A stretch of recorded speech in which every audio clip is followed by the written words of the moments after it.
봉독한 말씀은 마태복음 6장 25절에서 34절까지 봉독하겠습니다. 그러므로 내가 너희에게 이르노니 목숨을 위하여 무엇을 먹을까? 무엇을 마실까? 몸을 위하여 무엇을 입을까? 염려하지 말라. 목숨이 음식보다 중하지 아니하며 몸이 의복보다 중하지 아니하냐. 공중의 새를 보라. 심지도 않고 거두지도 않고 창고에 모아들이지도 아니하되 너희 하늘 아버지께서 기르시나니 너희는 이것들보다 귀하지 아니하냐. 너희 중에 누가 염려함으로 그 길 한 자라도 더할 수 있겠느냐. 또 너희가 어찌 의복을 위하여 염려하느냐. 들의 백합화가 어떻게 자라는가 생각하여 보라. 수고도 아니하고 길쌈도 아니하느니라. 그러나 내가 너희에게 말하노니 솔로몬의 모든 영광으로도 입은 것이 이 꽃 하나만 갖지 못하였느니라. 오늘 있다가 내일 아궁이에 던져지는 들풀도 하나님이 이렇게 입히시거든. 하물며 너희일까 보냐. 믿음이 적은 자들아. 그러므로 염려하여 이르기를 무엇을 먹을까?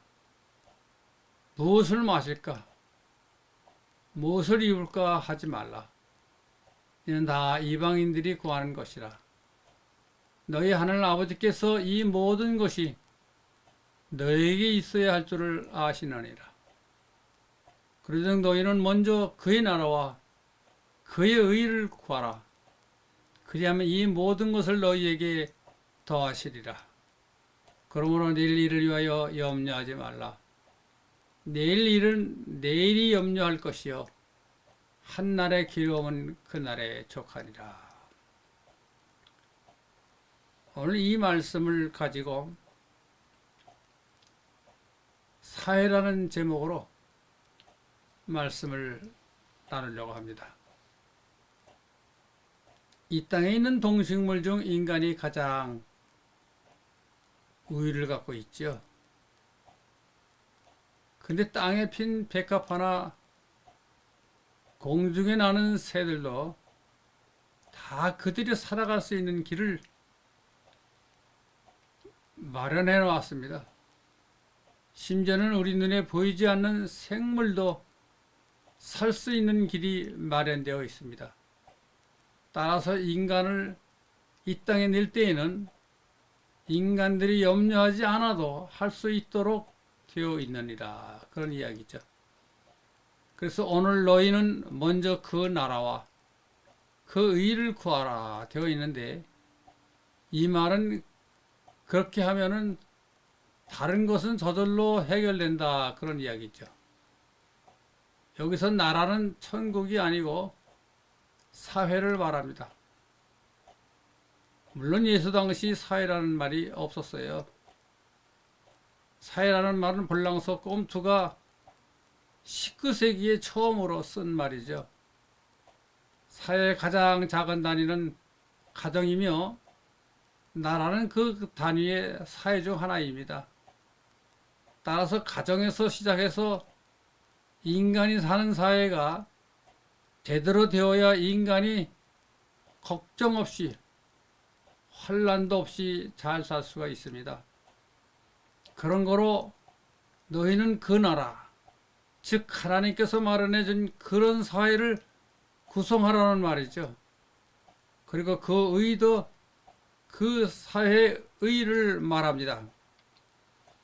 오늘 이 나라는 천국이 아니고 인간이 사는 사회를 말합니다. 따라서 사회를 구성하는 규례도 있어야 하고 또한 거기에도 질서도 있어야 하고 모든 여러 가지 조직이 제대로 되어 있어야 되느니라 그런 이야기죠. 인간들이 이 세상에서 못 산다 하는 것은 사회 구성이 제대로 안 되어 있기 때문에 그렇죠. 예수께서 이 세상에 와서 정치나 사회 문제 이런 데 별 언급이 없었습니다. 오늘 여기뿐이에요. 다시 말하면 예수가 이스라엘에 와서 그 나라가 남의 지배하에 있었고 그 민족이 고통하에 있어도 한 번도 자기 민족의 고통이라든가 또 정치의 잘못이나 그런 문제에 대해서 말한 적이 없습니다. 단지 오늘 여기서 많은 사람이 질문했기 때문에 그 일단을 말해준 것입니다. 인간이 사는 것은 개개인의 염려로 사회가 잘 되거나 생활이 잘 되는 것이 아니고 그들이 속해 있는 사회가 제대로 되어야 잘 살 수 있다는 것입니다. 인간의 생활은 대단히 복잡합니다. 가령 옷을 만드는 사람이 있는가 하면 먹을 것을 만드는 사람도 있고 많은 사람이 있을 때 질서를 유지해 주는 사람도 있고 또 병을 고쳐주는 사람도 있고 가만히 앉아서 일하는 사람도 있고 뛰어다니면서 일하는 사람도 있고 따라서 그런 복잡한 사회가 유지되는데 법이 있어야 하고 규례가 있어야 하며 일정한 질서도 필요하고 윤리도 있어야 합니다. 또한 그 사회를 유지할 만한 조직이 있어야 합니다. 그런 거로 하나님께서 사람을 낼 적에는 그 사회 속에서 살도록 되어 있습니다. 인간들이 국가를 만들어 산다 하는 것도 그 사회의 한 부분이죠. 그런데 이런 조직을 만들어 순서를 지키고 질서를 지키고 법을 지키고 즉 그 사회에 필요한 모든 것을 잘 알아서 지키면 서로 잘 살 수 있지만은 그 사회가 결함을 가지고 있을 때는 그 사회에 속한 사람들이 살기가 어렵게 됩니다. 따라서 예수께서 그 사회의 의를 구하라 말해준 것이죠. 오늘 본문의 말은 천국의 의를 구하라는 말이 아닙니다. 오늘날 교회가 이것을 분간 못하고 있는 것이 또한 문제이죠. 이 사회의 의도 여러 가지 계단과 분간이 있습니다. 예를 들어 이스라엘 구약 사회에서는 그 사람들 나름대로의 의가 있었어요. 이 이스라엘의 의는 무엇인가? 여호와를 잘 따르고 섬기면 그것이 그 사람들의 의였습니다. 예로 다윗과 같은 사람은 이스라엘 나라에서 의인이었죠. 그러나 우리가 공정하게 판단하면은 다윗과 같은 나쁜 인간이 어디 있어요? 그는 그의 부하의 아내를 간통해서 임신을 시켰고 그 부하는 고의적으로 최일선에 나가 싸우게 해서 죽게 만들었고 따라서 나쁜 인간의 표본이지만은 그가 여호와를 충실히 섬겼는 거로 의인으로 추앙되고 있습니다. 그런 거로 구약시대의 의란 인류 공통으로 적용될 수 있는 사회적 의와는 다릅니다. 또 오늘 여기서 말하는 의는 사회를 구성하는 데 있어서 환경과 시대에 따라서 민족의 습성을 따라서 여러 가지 조직이나 제도, 윤리가 다른 것처럼 다를 수 있습니다.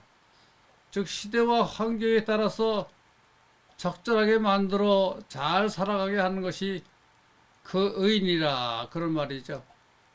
이것은 천국의 의와는 다릅니다. 천국의 의는 절대성을 갖습니다. 그러나 여기 사회의 의는 시대와 장소에 따라 조금씩 달라집니다. 예를 들면 우리나라에서 얼마 전까지만 해도 여자는 남자에게 복종을 해야 된다는 시대였죠. 이혼할 수 있는 것도 남자만 가지고 있었습니다. 소위 칠거지약이라 해서 여자에게 적용되면 되던 7가지 악이 있었어요. 여자가 아이를 못 낳아도 남편에게 순종을 안 해도 시부모에게 복종해도 다 죄로 규정되어 내쫓김을 당했습니다. 이런 일들이 그 시대에서는 통용되었으나 그러나 오늘날에 와서는 그런 것들을 옳다고 생각할 수가 없습니다. 그런 거로 이 사회 제도라는 것은 시대를 따라 달라지고 경제적 조건이 다르면은 달라지고 또 민족의 도덕성이 특성이 다르면 달라지고 그때 그 상황 하에서 적절하게 만들어지는 것이 그 사회의 의인이라 그런 이야기죠. 그런 거로 백합화나 공정이 나는 새도 살 길을 마련해 놓았기에 인간들 역시 살기 어렵게 되어 있지 않습니다. 인간들도 역시 그들이 잘 살아가는 방법이 있다 그 말이죠. 그 방법 가운데 가장 중요한 것이 그 사회이고 따라서 그 사회가 잘 될 수 있도록 그 사회의 의의를 구해야 된다 그런 이야기입니다. 예수께서 이 세상에서 사회 문제를 다루거나 사회 문제를 가르치고 하지 않았고 오늘도 사회 문제에 관심을 가져서 이 말을 한 것이 아닙니다. 단지 사회 문제를 질문한 까닭에 그 원칙을 설명해 주었습니다. 그러나 이것을 구원과는 전혀 별도의 문제이죠. 구원과는 아무런 상관이 없습니다. 오늘날 기독교가 이것을 잘못 혼돈하고 있어요. 인간을 하나님께서 낼 적에는 좋은 사회를 구성해서 제대로 살아갈 수 있는 길을 마련해 놓았습니다. 그렇지만 올바른 사회에서 잘 살았다고 해서 천국 가는 것은 아니죠. 인간은 나이 들면 죽어서 땅속으로 들어가게 되어 있습니다. 올바른 사회에서 잘 살면 인간의 생물학적 수명이 최대 125세 정도 살다가 땅속으로 들어갑니다.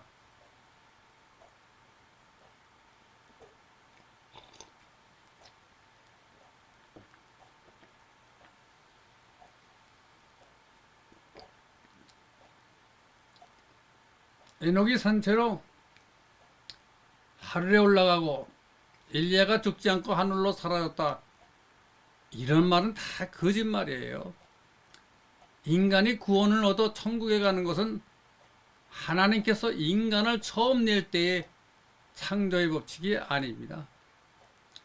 인간이 이 세상에 나서 올바른 사회 구성, 제도, 윤리 이 모든 것이 제대로 잘 이루어진 사회에서 재미있게 잘 살아도 어느 시간이 되면은 땅속으로 들어가 흙으로 들어갑니다. 이것이 하나님께서 맨 처음 인간을 낼 적에 근본적인 창조의 원칙입니다. 예수가 이 세상에 왔기 때문에 새로 생긴 법이 구원이죠.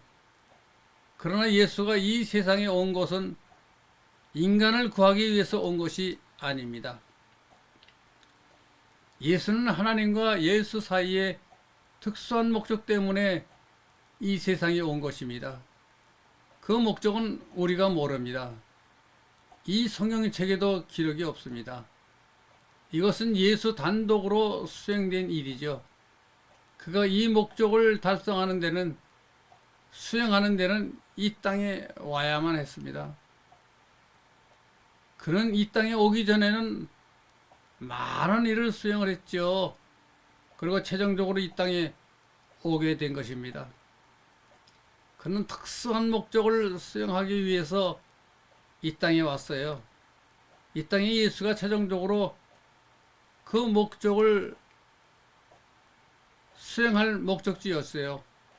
따라서 그 목적 수행 임무를 지고 온 것입니다. 이제 그렇다고 하더라도 예수가 마음대로 올 수가 없죠.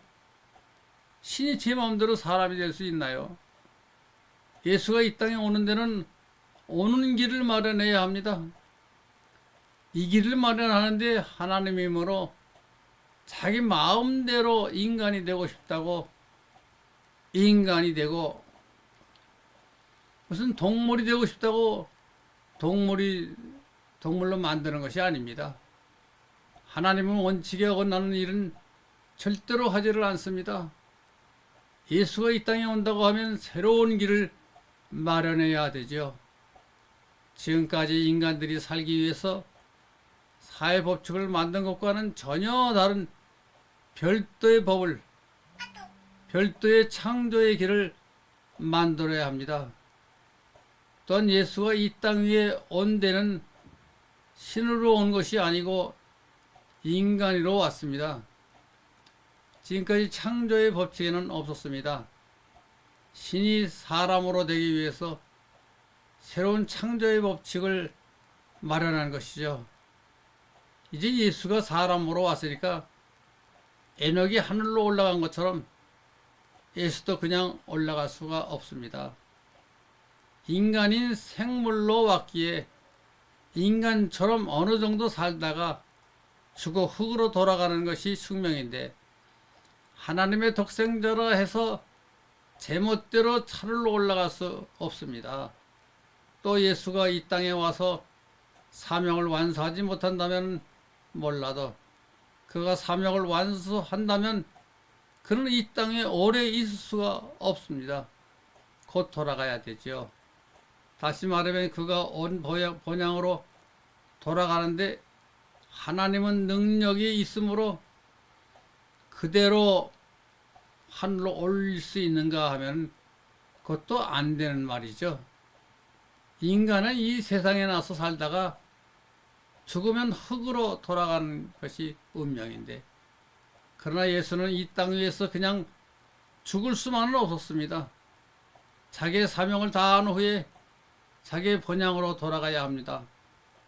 예수가 이 땅 위에 공생활을 한 것은 횟수로는 3년이지만 실제로는 1년 반에서 2년 정도입니다. 또 예수가 3일 만에 부활했다고 하지만 실제로 하루 반 정도이죠. 즉 금요일 오후 3시경에 십자가에 달려서 다음날 안식일을 지나고 지금으로 말하면 일요일 새벽 여자들에게 나타났습니다. 예수는 이 땅의 인간으로서는 오래 있을 수는 없었습니다. 자기의 사명을 완수한 후에는 곧 돌아가야 했어요. 그런데 돌아가는데 거기에는 새로운 창조의 원칙이 있어야 합니다. 그것이 곧 부활의 원칙입니다. 그런 거로 예수가 이 땅 위에 오는 데는 새로운 창조, 즉 예수가 이 땅에 오는 길이 만들어져야 하고, 그리고 예수가 자기의 사명을 다하고 자기의 고향으로 돌아가는 것을 만드는 것은 가장 힘든 일이죠. 이 우주를 만들고 지구의 생명의 창조를 이루는 이런 일보다 예수가 이 땅에 왔다가 돌아가는 길, 그 창조가 가장 큰 창조이죠. 이것이 제2의 창조 혹은 새로운 창조라고 합니다. 이것은 이 땅 위의 인간을 위한 것이 아닙니다. 이것은 오직 하나님의 아들인 예수가 이 땅에 왔다가 그가 본향으로 돌아가는 그 사명을 다하기 위한 하나의 길이죠. 그렇다고 해서 그 길에 인간을 배제할 수는 없습니다. 즉 하나님이라고 해서 예수만 하늘에 다시 올리고 인간들은 안 된다, 제멋대로 할 수가 없어요. 예를 들면 예수가 이 땅 위에 인간으로 왔다가 본향으로 돌아갔습니다. 그런데 인간으로 예수와 같은 길 위에 서 있다면 어떻게 할 것인가? 인간은 땅에서 났고 예수는 위에서 왔으니 예수만 돌아가고 올라가고, 즉 천국에 가고 나는 천국에 갈 수 없다는 것은 말이 안 되는 거예요. 하나님께서도 그렇게 할 수는 없습니다. 우리 인간들에게도 예수와 똑같은 구원의 길이 연결되는 것입니다. 다시 말하면 예수가 이 땅에 왔다가 돌아가면서 천국의 길이 생긴 까닭에 예수가 서 있는 길, 예수가 걸어간 길, 그 노상에 우리가 있다면 우리도 천국 가야 되는 겁니다. 이것이 하나의 정의입니다. 하나님의 정의이죠. 조금 전에 말한 그 나라의, 즉 그 사회의 정의와는 근본적으로 다른 것이죠. 조금이라도 추워라도 진리에 어그러진 일은 하나님의 사회에서는 있을 수가 없습니다. 그래서 인간에게도 구원의 길이 열려 있습니다. 비록 우리가 인간이라 또 예수와 같은 길 위에 서 있다면은 저 천국에 갈 수 있는 길이 생긴 것은 예수가 이 땅에 온 하나의 기념 선물이죠. 오늘날 기독교가 예수가 이 세상에 죄인을 구하기 위해서 왔다고 하는 것은 얼빠진 소리죠. 이 우주 가운데 하나님의 아들이 아무 목적 없이 왔다가 하는 그런 얼빠진 소리를 해서 많은 사람을 유혹하고 있는 오늘날 기독교가 크게 죄를 범하고 있는 것입니다. 예수가 이 세상에 와서 자기의 목적을 달성한 후 돌아가는 길에 인간에게 베풀어준 하나의 선물이죠. 그런데 이 선물을 받는 데는 조건이 있습니다. 그것은 예수와 같은 길에 서야 하지요. 다른 길, 딴 길이 있어서는 안 됩니다. 구원받기 위해서는 예수가 왔다가 돌아간 그 길 위에 우리가 서 있어야 하고 그 길을 우리가 반드시 붙잡아야 됩니다.